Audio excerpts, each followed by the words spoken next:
There comes a moment not in the noise of ambition, not in the loud applause of victory, but in the hush between breaths when the soul leans forward and whispers, "You do not need to fight anymore." And in that moment, something ancient inside you begins to tremble, not from fear, but from recognition. A trembling that says, "Yes, I remember. I was not born for conflict. I was born for love. All the battles you have fought, all the grudges you have held, all the silent wars within your mind, what have they truly won you? Perhaps a sense of control, perhaps the illusion of power, but not peace, not joy, not the soft, sacred presence of love." You see, love and conflict cannot occupy the same space within you. One must yield. And in that yielding, a new way begins not through striving, but through surrender. Surrender is not defeat. It is the holy act of laying down the sword and remembering that you were never at war to begin with. The enemy you are resisting was never truly outside of you. The conflict was always an echo of your own forgetting that you are not separate, not alone, not unloved, forgetting that your brother's soul is a mirror of your own. And so we begin here in this remembering. There is a river flowing beneath every hardened thought, every clenched fist, every anxious heartbeat. It is the river of love, soft, unassuming, endlessly patient. It does not force its way through the rocks. It wears them down over time with presence. That river lives within you. It is the stream of divine energy that asks not that you win, but that you yield, not that you conquer, but that you connect. You were not designed for battle. You were sculpted from stillness, fashioned by love, formed in the silent knowing of the Tao, which teaches not through resistance but through flow. Lao said, "Nothing in the world is as soft and yielding as water. Yet for dissolving the hard and inflexible, nothing can surpass it. Let your heart be like water, not to give up, but to give in to the power of softness." When Jesus said, "Love your enemies," he wasn't offering a command. He was offering a key, a doorway to freedom. For when you love your enemies, they lose their hold on you. They no longer inhabit your mind like ghosts haunting your peace. You release them not because they deserve it, but because you deserve peace. You deserve the freedom that forgiveness brings. Not just freedom from them, but freedom from the part of you that believed you were not already whole without the fight. Conflict is the voice of the ego, ever defending, ever needing to be right. But love is the voice of the soul, ever inviting, ever accepting, ever still. You do not need to prove anything to return to this voice. You need only to be quiet enough to hear it again. So much of our pain comes from our insistence on being separate from needing to be right, needing to win, needing to stand above or apart. But the soul does not divide. It joins. It weaves connection where the mind sees division. It sees the one behind the many, the shared light behind the different forms.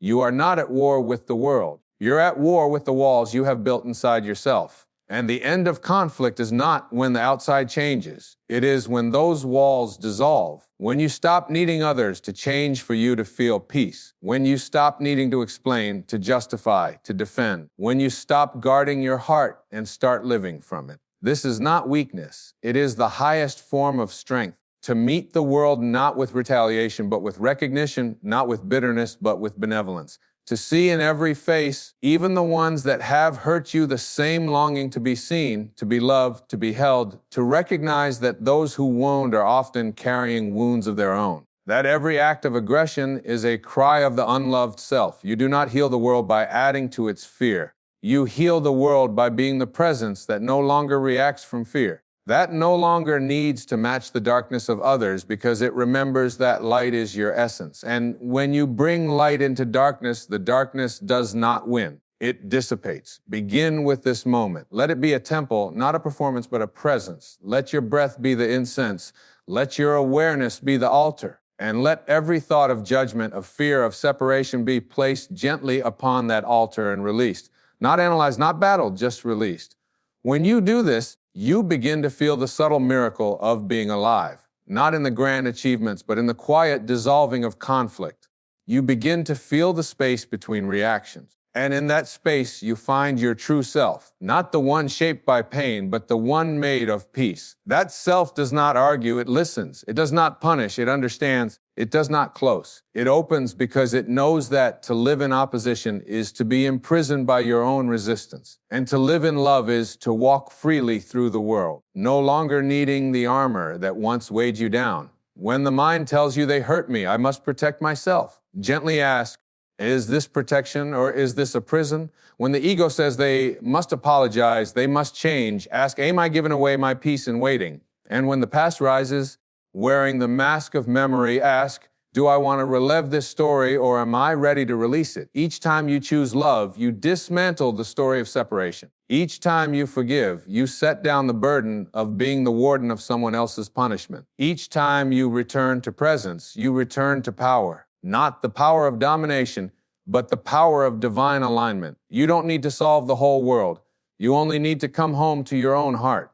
And in doing so, you ripple outward. You become the calm in someone else's storm. You become the presence that allows another to exhale, not by fixing them, but by being fully, unapologetically at peace within yourself. The end of conflict does not mean the end of injustice. It means the beginning of your capacity to respond rather than react, to act from clarity rather than chaos, to see what needs to be done without needing to be someone. This is where love begins, not in sentiment, but in surrender. Let every breath be a soft unraveling of the stories you've told yourself about what love is supposed to be. Love is not possession. It is permission. It is the holy invitation to let another be as they are, even when that means letting go, even when that means not understanding, even when it hurts. And so, beloved soul, I say again, you do not need to fight anymore. The battlefield was never your home. The sword was never your salvation. Lay them down and pick up the stillness, the awareness, the grace. The world will tell you this is foolish, that you must stand your ground, defend your image, fight to be heard. But the soul knows better. The soul knows that true power is not in shouting. It is in shining, not in resisting, but in remembering. You are not here to win the war. You are here to end it. And the end begins within. The end of conflict is not a thunderous event. It is not marked by banners or bells or declarations made to the world. It is quieter than that. It begins the moment you decide to no longer argue with reality. It begins in the instant when your heart sighs in relief, no longer needing to carry the tension of 1,000 unmet expectations. You exhale, and in that breath the war ends, not outside, but within. You see, peace is not something you earn. It is not awarded to the most deserving. It is not the result of a perfect sequence of actions. Peace is your natural state. It is the original condition of your soul before you were taught to defend, to compare, to brace against life. And to return to peace is not to gain something new. It is to release everything false. There is no conflict without resistance, and resistance is born not from truth, but from the fear of what is. When you believe you are separate, unworthy, or unsafe, you resist what arises, you label it, you judge it, you wish it were different. But when you see clearly, when you remember that life is not against you, but as you resistance dissolves into presence. Presence is the end of conflict, not because it erases pain, but because it meets pain without adding suffering. It meets pain with open arms and says, even this is welcome. Even this has something to teach me. Even this can be loved. Love, you see, is not a fragile flower that wilts under pressure. It is a fierce, eternal flame that burns through all illusion. It does not run from conflict. It transforms. It does not fear darkness. It illuminates it. And when you choose love over fear, presence over projection, you become that flame. You become the light that no shadow can touch. But to choose love requires courage, not the courage to conquer, but the courage to soften your gaze, to soften your grip, to soften your story, to look at the parts of yourself you've hidden behind walls and say, you are safe now, you can come home. Because it is not just others you've been in conflict with. It is yourself. The self you judged, the self you tried to fix, the self you silenced when it didn't meet the standards imposed by a world that forgot the sacredness of being.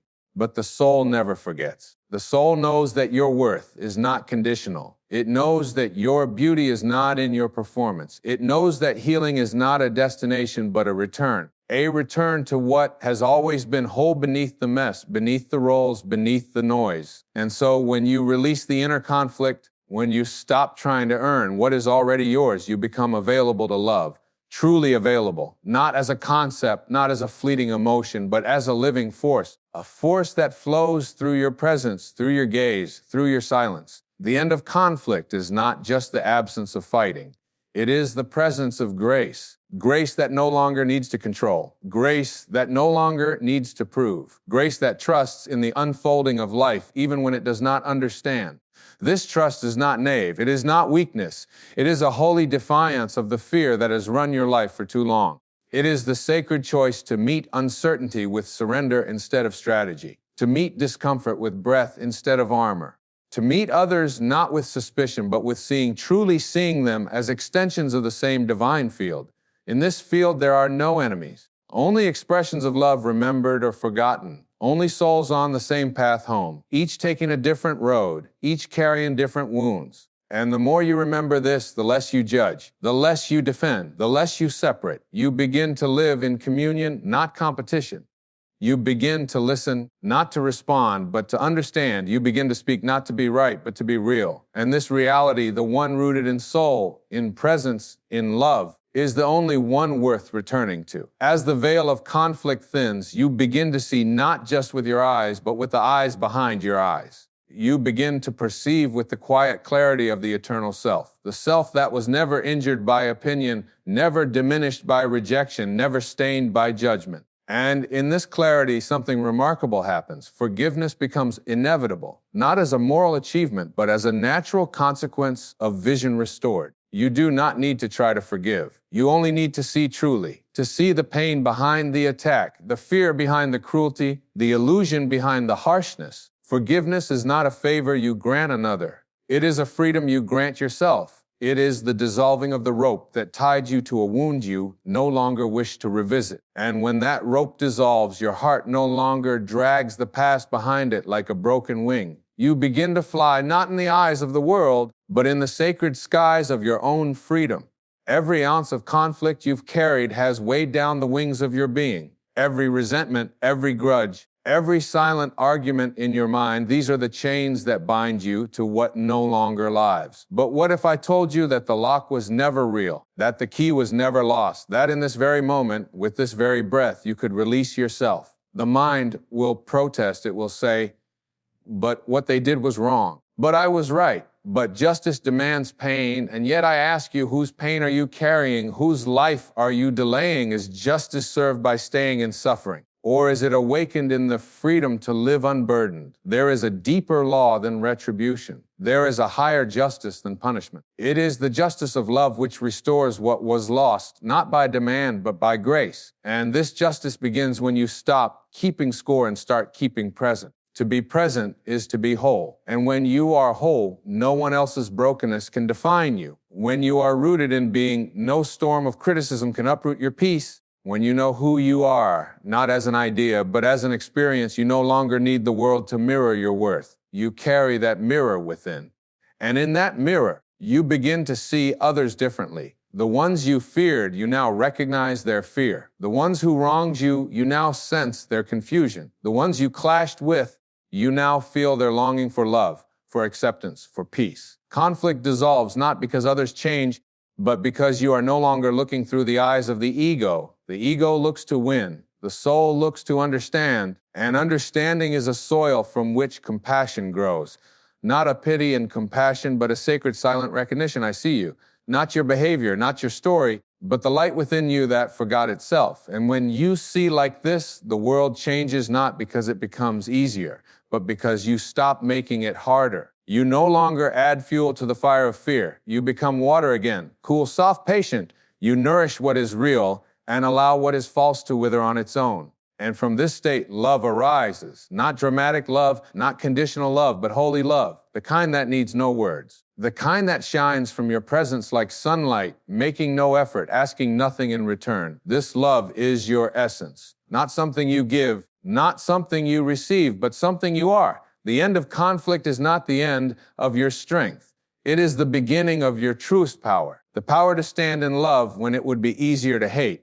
The power to see clearly when the world prefers blindness. The power to walk lightly in a heavy world, not by escaping it, but by entering it fully with your heart open, your spirit awake, and your presence intact. This is the quiet revolution, and you are its beginning. There is a sacred art to no longer needing to be understood. It is the art of the soul that does not speak to be validated, but to express, that does not listen to be right, but to connect. that does not walk into a room looking to prove anything, but simply to radiate the quiet knowing of wholeness. And when you live from this place, you are no longer participating in the performance of life.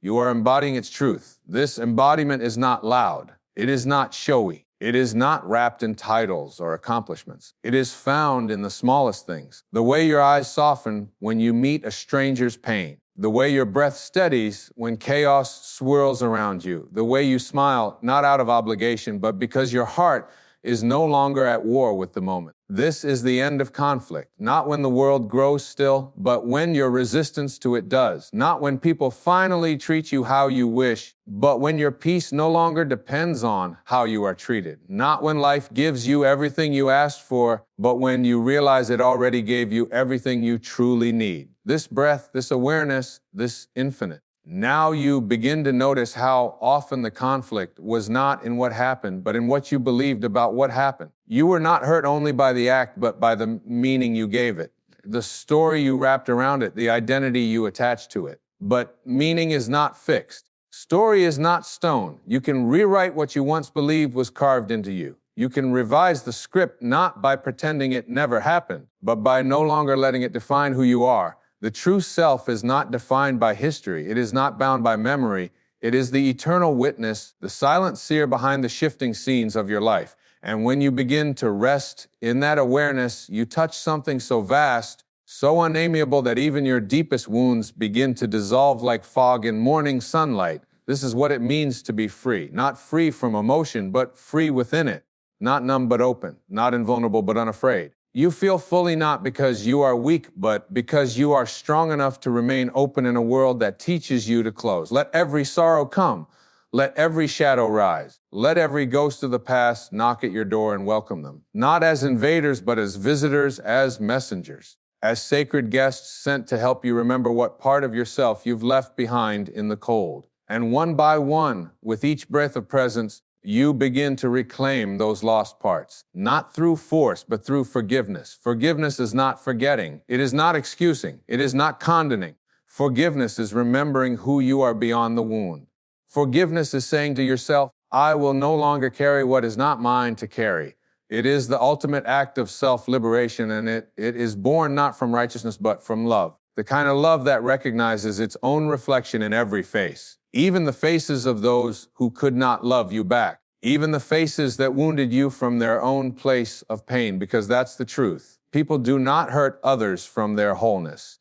They hurt from their fractures. They lash out not because they are full of truth, but because they are empty of it. And when you see this, truly see it, you can stop taking it personally. You stop needing an apology to be at peace. You stop needing closure to move forward. You stop waiting for someone else to give you permission to be free. And in that stopping, you begin to walk this earth as a being of light disguised in human form. You begin to speak not from wounds, but from wisdom. You begin to meet others not with expectation, but with sacred curiosity. Who are you beneath your pain? Who are you beyond your defense? Who are you when you two are free? And just like that, love is born. Again and again and again, it was never gone. It was only covered by hurt, by pride, by fear. But love is like the sun. It doesn't stop shining just because the clouds pass through. And you are that Sunday. You are that radiance. You are that presence behind every storm. This is the great return, not to who you thought you needed to become, but to who you have always been underneath the armor. When you truly understand that you are not here to win the war, but to end it, you begin to see differently. You begin to breathe differently. You begin to live not as a soldier, but as a sanctuary. And this shift from warrior to witness, from defender to divine observer, is not a retreat from life, but a return to it. You realize that the need to be right has cost you more than you ever gained, that every argument you clung to, every justification you rehearsed was a subtle way of reinforcing the illusion that you were separate. Separate from them, separate from love, separate from your own soul. But separation is a dream, a passing mist, a trick of the ego. In truth, there is no them. There is only you wearing different masks, living different stories, dreaming different dreams, and beneath it all, yearning to awaken from the same illusion. This is why the end of conflict is not the end of your power, but the beginning of your radiance. Because when you no longer need to win, you begin to serve. When you no longer need to dominate, you begin to guide. When you no longer need to defend, you begin to heal. And healing does not mean forgetting what happened. It means no longer letting what happened define your response to what is happening now. It means remembering that peace is not a passive state. It is a powerful one. A choice, a discipline, a way of living so rooted in your divine identity that nothing outside of you can steal it. The old you, the one built on wounds, on defense, on control, will tremble as it begins to fall away. Let the shedding feel like loss if it must, but know it is a sacred loss. You are not losing yourself. You are losing everything that was never you. Every label, every reaction, every role you played to survive. Survival is not living, and you were not born to merely endure. You were born to shine, to love, to expand, to be the open sky, not the storm that passes through it. Conflict teaches you to close, but life calls you to open. And when you answer that call, when you open your arms, your heart, your being to what is, you meet the present moment without resistance. And the present moment is the only place where God lives, not in your memory, not in your projections, but here now in this breath. And in this breath, all is well, not perfect, but whole, not finished, but sacred. You begin to trust something deeper than logic. You begin to be led by something quieter than thought. Intuition becomes your compass. Compassion becomes your language, and you no longer see relationships as battlegrounds, but as mirrors, as classrooms, as sacred opportunities to remember who you are and who you are not.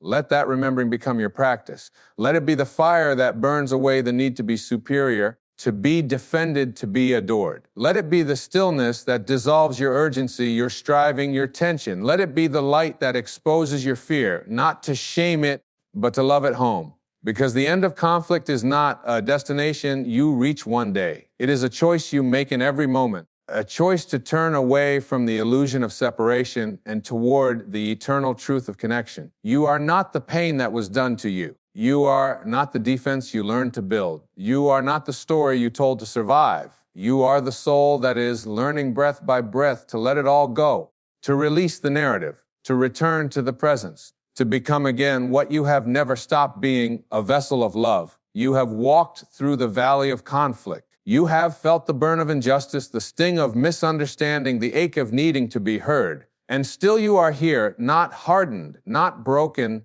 but softened into presence, widened into wisdom, expanded into love. And now, at the edge of all you once fought to hold, you are asked one final question. Not by the world, but by your soul. Are you willing to live unguarded? Not foolishly, not recklessly, but unguarded in the way that flowers are unguarded when they bloom toward the Sunday. In the way that rivers are unguarded as they empty themselves into the ocean. In the way that love is unguarded when it gives without condition. Not because it is naive, but because it knows it cannot run out. To live unguarded is to finally trust the current of your own life.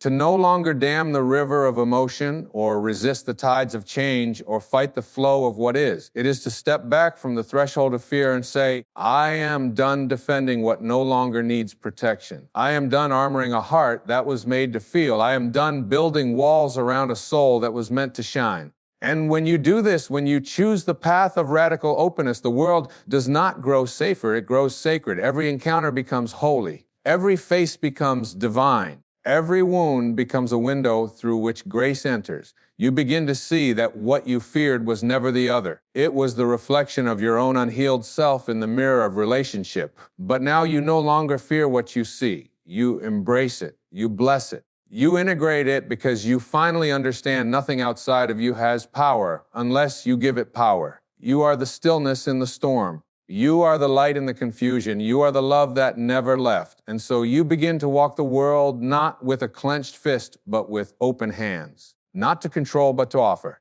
Not to demand, but to give. You become a presence so rooted in your being that even in chaos, you are calm. Even in rejection, you are whole. Even in loss, you are complete. This is what it means to be truly free. Not freedom as the ego defines it, a life without challenge, but freedom as the soul knows it.